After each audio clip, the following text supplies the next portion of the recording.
नमस्कार साथियों, उम्मीद करता हूँ आप सभी शानदार होंगे।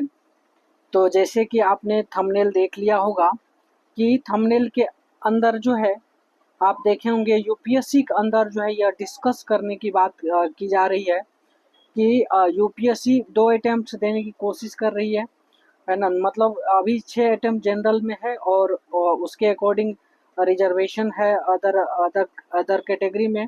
तो उस है ना, यहाँ पर 6 अटेम्प्ट से घटाकर 2 अटेम्प्ट प्रीलिम्स में करने की बात डिस्कस मतलब हो रही है। हालांकि ये कोई बाइंडिंग नहीं हुई है, कोई फाइनल डिसीजन इस पर नहीं आया है, ठीक है। तो वही इस पर जो है डिस्कस करने के लिए, स्टूडेंट्स के साथ, एस्पिरेंट्स के साथ इंटरेक्ट करने के लिए जो है, जो यूपीएससी के चेयरमैन है अजय कुमार जी, ठीक है, वो जो है डीडी न्यूज पर कल 1 अक्टूबर को, कल मतलब, ठीक है, कल जो है 1 अक्टूबर को 12 बजे के बाद मतलब दिन में, ठीक है, वो एस्पिरेंट्स के साथ इंटरेक्ट करेंगे। और दूसरी बात की है ना, 100 ईयर्स एंट्री करने के बाद जो यूपीएससी का 100 ईयर्स होने वाला है, उसके एवज में जो है इन सब चीज़ों पर डिस्कस करेंगे। और साथ में जो मतलब जो लवासना के डायरेक्टर, एक्स डायरेक्टर रह चुके हैं आपका संजीव चोपड़ा जी, वो भी कुछ सजेशन दे रहे हैं इन सब चीज़ों पे।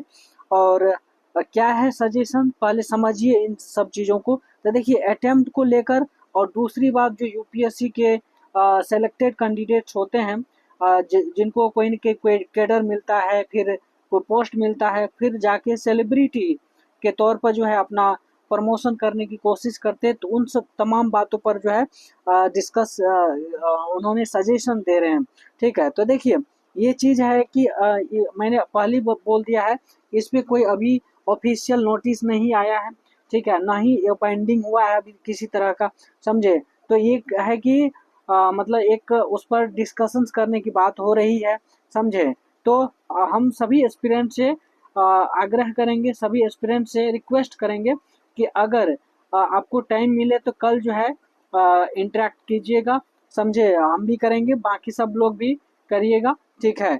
चाहे यूट्यूब चैनल पर हो, डीडी क्या कहते हैं, डीडी डीडी चैनल पर जो है आपको, यूट्यूब चैनल पर, ठीक है, वहाँ पर इंटरेक्ट करेंगे। और डीडी न्यूज पर भी होगा, समझे। तो ये चीज़ है। तो अभी जो है जैसे यूपीएससी के अंदर 6 अटेम्प्ट है जनरल कैटेगरी में, फिर ओबीसी का है ना 9 अटेम्प्ट है, फिर अदर कैटेगरी का अनलिमिटेड है, इस टाइप से अंटिल 37 ईयर्स ऑफ एज, ठीक है। और पीडब्ल्यूडी का जो कुछ और है, तो उसके अकॉर्डिंग जो है एज घटाने की बात हो रही है, साथ में अटेम्प्ट घटाने की बात हो रही है। तो देखिए, सबसे इम्पोर्टेंट चीज़ है कि इसमें ये कहा जा रहा है कि 2 अटेम्प्ट प्रीलिम्स के, 2 ही अटेम्प्ट मिलेंगे। और अगर आपने एक बार प्रीलिम्स क्वालिफाई किया है, तो आपको जो है मतलब मेंस 4 अटेम्प्ट लिखने को मिलेगा। तो उन्होंने जो अजय क्या कहते हैं, चोपड़ा जी है, संजीव चोपड़ा जी, उनका कहना है कि स्टूडेंट्स का बर्डन घटेगा, क्योंकि आप एक बार प्रीलिम्स क्वालिफाई करते हैं तो आप 4 मेंस दे सकते हैं, समझे। इससे कि बार बार आपको प्रीलिम्स नहीं देना पड़ेगा। ये बात ठीक है एक एक लेवल तक की, लेकिन बात ये है ना, जो प्रीलिम्स में अटक जाए, और खास करके उन सारे स्टूडेंट्स जो ग्रामीण पृष्ठभूमि से बिलोंग करते हैं, समझे, उनका बैकग्राउंड ऐसा कुछ नहीं होता है जो कि पहले 2 अटेम्प्ट्स में क्लियर कर पाए। तो ऐसे उनके लिए तो सबसे ज़्यादा दिक्कत वाली बात है। तो इन सब चीज़ों को, क्योंकि देखिए, जो भी है, चाहे आप संजीव चोपड़ा जी है या फिर अजय कुमार जी चेयरमैन है, ठीक है, तो उनको पहले इंडिया को समझना पड़ेगा। और देखिए, ये केवल जॉब नहीं है, मैं फिर से बोल रहा हूँ, UPSC is not a job only, ठीक है। यह जो है स्टेटस चेंज करने का एक वे है, जिसमें कि आप अपने अपने साथ साथ जो है ना लाखों, हजारों, करोड़ों इंसान की जो है स्टेटस चेंज कर सकते हैं अपने है ना मतलब पोस्ट के जरिए, अपने इस सर्विस के थ्रू, समझे। तो ये चीज़ ध्यान रखना है। अब देखिए, ये जो है इनका कहना है कि मतलब जो एक्स आरबीआई गवर्नर है, ठीक है, जो दुविरी सुबारो ने बोला कि अटेम्प्ट 6 से जो है, इससे पहले बात हुआ था, ठीक है, घटाकर 3 करने चाहिए। उन्होंने ये भी कहा है कि एज लिमिट भी क्या होनी चाहिए, रिड्यूस होनी चाहिए, ताकि जो है लोग ज़्यादा सालों तक इसकी तैयारी ना करें, समझे, और अपनी टाइम बर्बाद ना करें, समझे। लेकिन यह ध्यान देने वाली बात है कि सब आइडिया या प्रपोजल्स अभी तक कोई जो है इन्हें एक्सेप्ट नहीं किया है और शायद करेगा भी नहीं, क्योंकि जितने भी एस्पिरेंट्स हैं वो तो एटलीस्ट एक्सेप्ट नहीं करेगा, ठीक है, और सिस्टम में भी मेजोरिटी एक्सेप्ट नहीं करेगा, समझे। तो ये चीज़ें हैं। अब देखिए सेंटर ने इस पर क्या रिप्लाई दिया है। तो पहले ही एक बार में उन्होंने यूनियन मिनिस्टर जितेंद्र सिंह ने कहा है कि एज लिमिट और अटेम्प्ट्स को बढ़ाने का जो है प्लान फिजिबल नहीं है, समझे। तो ये चीज़ें हैं, मतलब कि गवर्नमेंट ने इस तरह का चेंज तक तब तक ना कर सकती है, या फिर एक तरह से कह सकते हैं जब तक कि किसी तरह का मतलब एक रेलेवेंट मतलब रीजन नहीं मिल जाता, रेलेवेंट लॉजिक नहीं मिल जाता इस टाइप से। अब देखिए यूपीएससी 100वां साल जो है सेलिब्रेट करने जा रही है, और इस पर संजीव चोपड़ा की कुछ बातें हैं। उन्होंने कहा कि 1 अक्टूबर 2025 से यूपीएससी के सेंटर मतलब 100 ईयर्स कंप्लीट मतलब कंप्लीट ईयर स्टार्ट होने जा रहा है, ठीक है। तो यहाँ से मतलब 2026 से लेकर 1926 से लेकर 2026 तक, ठीक है। संजीव चोपड़ा ने एक्स लवासना डायरेक्टर रह चुके हैं। उन्होंने इंटरव्यू दिया है जिसमें उन्होंने कहा है कि रिफॉर्म्स जरूरी है, ठीक है, और जो प्रतिभा सेतु इनिशिएटिव्स है उन पर जोर दिया है।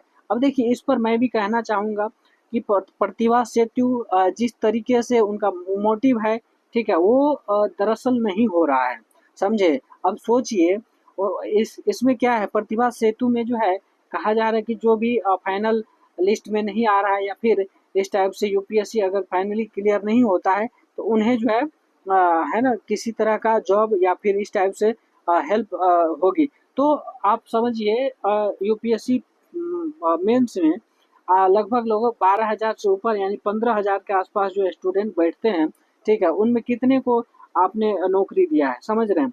ये चीज़ें हैं। तो मैक्सिमम 40-50 लोगों को जो है मुश्किल से जो है जॉब मिल पाता है उनमें से, ठीक है। तो ये सारी चीज़ें हैं।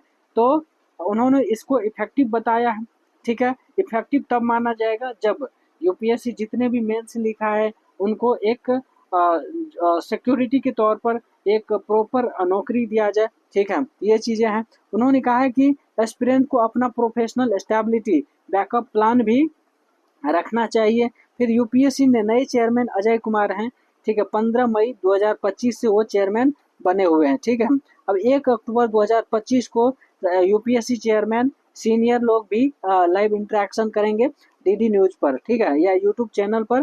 तो यहाँ पर जो है इवेंट में बहुत सारे रिफॉर्म्स और फ्यूचर प्लान्स के बारे में जो है डिस्कस किया जाएगा, ठीक है, क्या होगा क्या नहीं होगा, और सभी एक्सपीरियंस से भी इंटरेक्ट करके जो है राय विचार विमर्श किया जाएगा, समझे। ये सारी चीज़ें तो हम आपसे कहेंगे कि जरूर से प्रेजेंट रहिएगा, ठीक है, ताकि जो है अगर किसी तरह का अनजस्टिस या फिर कह लीजिए स्टूडेंट के या एस्पिरेंट के फेवर में ना हो, तो हम आवाज़ उठा सकते हैं, समझे। तो ये सारी चीज़ें हैं। तो ओवरऑल ये है कि यूपीएससी हालांकि इस पर कोई फाइनल नोटिस नहीं आया, ऑफिशियल नोटिस नहीं आया, तो ये अगर इस तरीके से प्लान बन रहा है तो गलत है। सभी एस्पिरेंट ऑलमोस्ट सभी एस्पिरेंट्स के लिए गलत है, समझे। ये चीज़ें हैं। तो इनको होने नहीं देना है किसी भी हाल में, समझे। Thank you so much. तो इनको सभी एस्पिरेंट के साथ जो है शेयर कीजिए, ताकि हर किसी को पता चल सके कि इस तरीके से जो है प्लानिंग हो रहा है। तो इस प्लानिंग को सक्सेसफुल नहीं होने देना है। हम सभी एस्पिरेंट्स मिलकर जो है इस पर काम करेंगे, ठीक है। और सभी एस्पिरेंट्स मिलकर जब तक यूनिटी नहीं होगी हम एस्पिरेंट्स के अंदर, तब तक जो है कोई है ना, मतलब ये अपनी मनमर्जी से कुछ भी कर देंगे, तो मतलब एक तरह से हमारे लिए सही नहीं होगी, समझे। ये चीज़ें हैं। तो हम आपसे रिक्वेस्ट करना चाहेंगे मैक्सिमम लोगों तक ये चीज़ बताइए, ताकि जो है हम इस पर कुछ एक्ट कर पाएँ, कुछ जो है डिसीजन ले पाएँ, और जो भी उनका इंटेंशन है वो ना हो, ठीक है। उन्हें सक्सेसफुल नहीं होने देना है इन सब चीज़ों पर। अगर मान के चलिए प्लानिंग भी बन रहा है, ठीक है, तो उस प्लानिंग को हमें ठुकराना है, समझे। ये चीज़ें हैं, तो ज़्यादा से ज़्यादा लोगों तक शेयर कीजिए। समझे? Thank you so much.